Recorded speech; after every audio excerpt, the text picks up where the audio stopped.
каждому купающемуся хотел бы посоветовать трезво оценить свои способности, возможности организма, учитывая, что действительно для организма это стресс опускаться в захолошенную воду. Конечно же, следует, учитывая только что мы с вами были на службе, которую совершил архиепископ, наверное, все-таки придерживаться вероисповеденческих, наверное, побуждений и устремлений. Но, учитывая это, советовал бы все-таки принимать меры, наверное, своевременно по закалке, подготовке к данному мероприятию. Ни в коем случае после выхода из воды не усугублять алкогольные напитки, желательно кофе, горячий чай, что-нибудь теплое. Конечно, теплую одежду, вытереться насухо. И побыть в том помещении, где вы окунались, чтобы прийти в соответствии с температурой воздуха снаружи.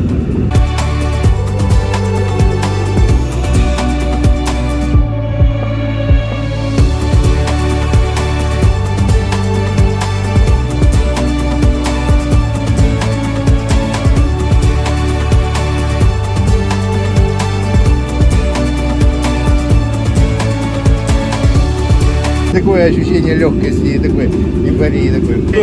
Очень холодненько, очень. Освежился хорошо, крещение всех. То есть в прошлых годах теплее было? Теплее вода была. Почему думаете вот так? Климат меняется чуть-чуть, это природа.